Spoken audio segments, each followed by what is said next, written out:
magandang umaga, mahal na kaluluwa. Naway ang langit ay pumuno kapayapaan sa iyong araw. O teeng kami, Diyos ay patulo, inanakapatong sa iyo o sa iyong pamilya. Ngayon gusto kitang anyayahan na huwag lamang makinig, kundi isulat dito saya. MJ komento ang makapangyariang panalanjing ito panjinun, buksan mo hanglad pintuan at landas patungo sa aking tagumpay.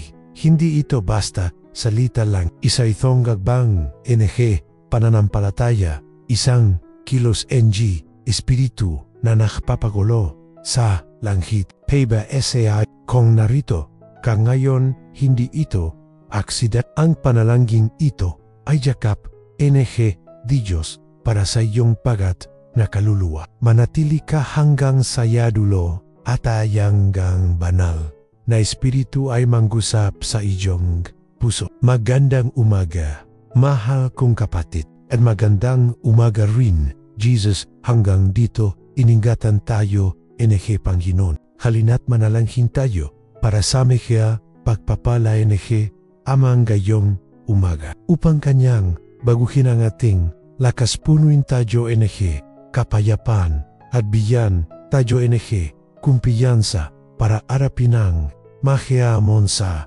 araw na ito. Sa panalangin ito, gagabayan KNG ipapakita niya sa iyo ang tamang landas na tatahakin. Mararamdaman mo ang maipid na yakap Diyos na bumabalot sa iyong buong pagkatao. Pinupuno ang iyong kaluluwa o binibihisan kaananiganyang espiritual na baluti upang palakasin ang iyong pananampalataya. Kaya kung hindi ka pa nakasubscribe sa aming channel, inaanyayahan kitang mag-subscribe ngayon, like ang video at i-share mo ito sa lahat iyong kakilala upang mas maraming tao paang makarinig salita di Diyos. Aniwan mo ring ang iyong kailangan sa panalangin dito sa komento o kami ay mananalangin para sa iyo. Sabihin mo rin ng buong pananampalataya ang panalangin ito, Panginoon. Buksan mo hanglat pintuan at landas para sa aking tagampe o pagpalin mo ako sa leot sa pangalan ni Jesus tayo ang manalangin. Panjanun naming Diyos at minamail naming Ama. Sa panggalan ni Jesus kami ay lumalapit sa iyo upang hanapin ang iyong presensya at marinig ang iyong tinig. Napakabuti, O Diyos, na kami ay makapanalangin sa iyo sa pagsisimula araw upang mapuno kami ng iyong lakas o kapangyarihan. Kailangan namin ang iyong liwanag upang palayasin ang lahat kadiliman sa amin paligid. Ipinapanalangin namin, O Ama, na abutin mo kami iyong awa at patawarin mo ang amin mga pagkakasala at kasalanan. Pumasok ka sa aming tahanan, Panginoon, at basbasan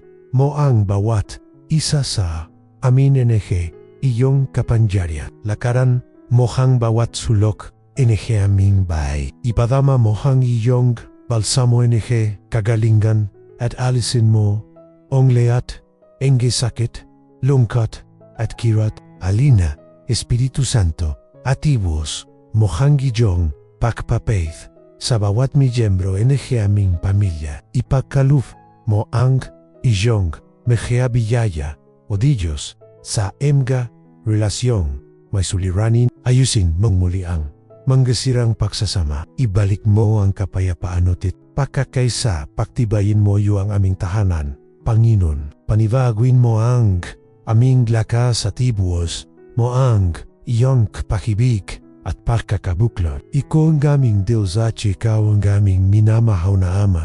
Ama naming na nasa langit ka, sambahin nawa ang iyong pangalan. Dumating nawa ang iyong kaharian. Masunod nawa ang iyong kaluban dito sa lupa gaya sa langit. Ibigay mo po sa amin ngayon ang aming kakunin sa araw-araw. At patawarin mo kami sa amin mga kasalanan gaya pagpapatawad namin sa mga nakasala. Sa minanhug mo kaming gayang matukso, kundi highlightas mo kami sa lahat masama. Sapagkat iyo ang kaharian at ang kapangyarihan o tete ang kaluwalhatian, magpakilanman. Amen.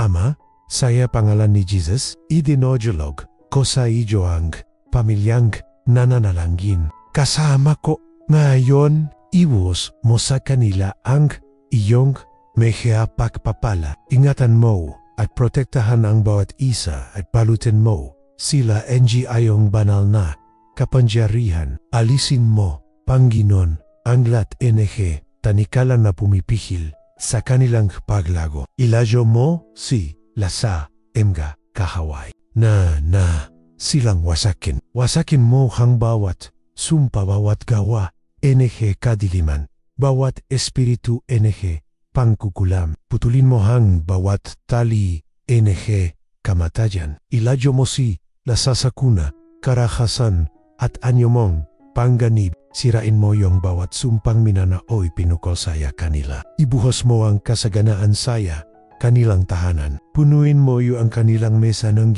yung kabutihan, o tete dalhin mo yung iyong kaayusan, o tete pagpapala. Sapagkat ang Panginoon ay haking pastol, hindi ako magkukulang. Pinahimlay niya ako saya luntiang, pastulan inakay niya ako samga taimik na tubig. Pinanumbalik niya ang aking kaluluwa. Pinapatnubayan niya ako sa landas katuwiran, alanggalang sa kanyang panggalan. Kahit na ako'y lumakat sa libis lilim kamatayan, hindi ako matatakot sa anumang kasamahan sapagkat ikaw ay kasama ko. Ang iyong pamalo o titetungkot ang siyang yumili sa aking. Inianda mo hang isang mesa sa harap ko, sa harapan haking ingakawe. Pinairan mo langis hang haking hulo, ang haking saro ay umahapaw. Tunay na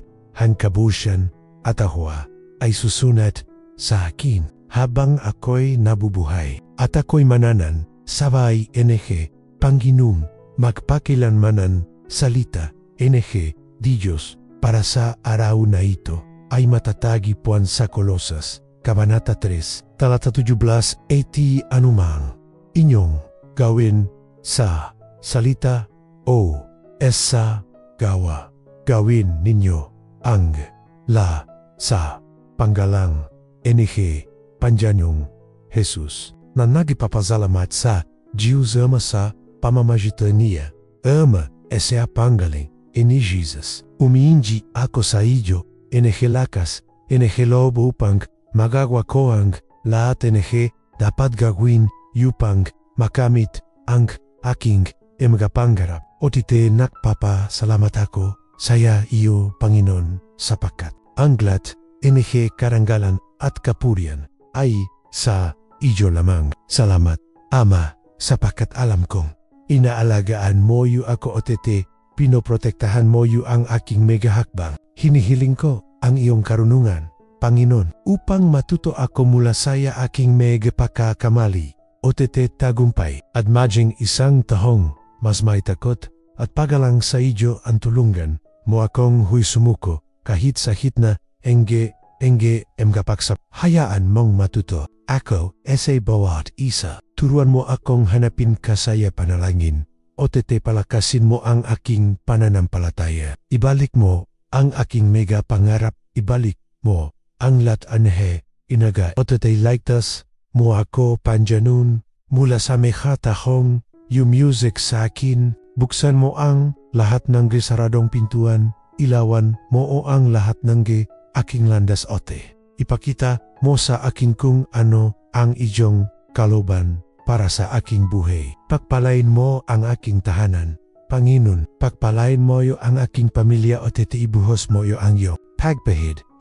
Amin. Sapagkat ang tumatahan salim nadako katastaasan ay mananatili sa lilim makapangyarihan sa lahat. Sasabihin ko sa Panginoon, siya ang haking kanlungang haking muha. King Diyos, na siyang haking pinagtitiwalaang sapakat iliglits kanija mula sa silo NG mangguliat sa salot na nakamamatay palilibutan kanija NG kanjang mehea balaybo at sa ilalim NG kanjang mehea pakpak ay makakasumpong ka NG kanlungan. Ang kanjang katotohanan ay mahijing iyong kalasag at baluti. Hindi ka matatakot saya, takot saya gabi, ni sa palaso na lumilipat sa araw ni sa salot na dumerating, esa kadiliman, ni saya pakalipol na, sumisira saya, katanghaliang tapat.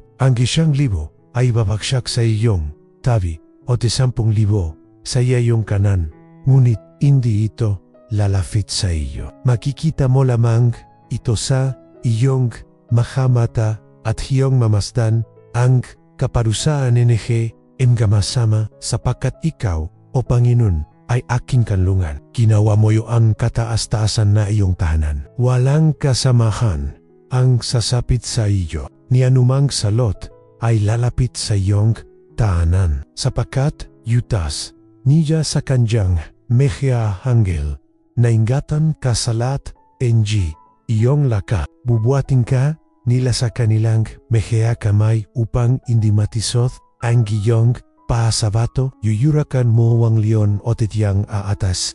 Yuyurakan mo ang batang leon o titiyang dragon. Sapakat siya ay nakmahal saya, akin nang may matinding pagmamahal. Ililigtas ko siya, aking itataas siya, sapakat nalaman niya ang aking pangalan. Siya ay tatawag saya akin, o titi sasagutin ko siya. Ako'y sasakanya saya, oras NG kapigatian. Aking ililigtas siya o titi pararangalan. Haking bibigyan siya NG mahabang buha, ipapakita ko sa kanya ang aking kaligtasan. Ama, kami dumidalanjin sa iyo sa panggalan ni Jesus upang matupad sa amin ang lahat NG iyong mga pangako. Alam naming iko eng nakakahalam NG lahat NG bagayatang iyong kaluwan ay palaging mabuti, ganap at kahalahaya. Bago pa man kami ipanganak nakaplano na ang iyong layunin para sa amin. Kaya naman ibinibiga inamin ang aming ay sa iyo at nagtitiwala kamin ibibiga imo sa amin ang tagumpa inayong inihanda. Ipadala mo Panginoon ang iyong banal na espiritu sa amin at gawin mo kaming karapat-dapat na makabahagi sa iyong kululhation. Taos puso kaming nagpapasalamat sa iyo, aming minamaal na aman o sa panggalan ni Jesus. Kami anananalangan. Amen and naway. Ang liwanag NG Panginoon ay patuloy na magnining sa ating galandazati huwag niyang alisan ang kanyang mapagmasid na mata sa utin. Purihim ang Diyos na buhay o tete, nagahari magpakailanman. Muli tayong makikita, bukas kung itohang kaluban, NG, amanoti kung hindi mo, panahaaktibate, ang bell na yon, nahang tamang oras. Mag-subscribe sa channel at i-activate ang MMGA notification upang matanggap ang bawat bagong panalangin o magpatulo isa paglalakad na kasama ang presensya NG di Diyos sa iyong buhay.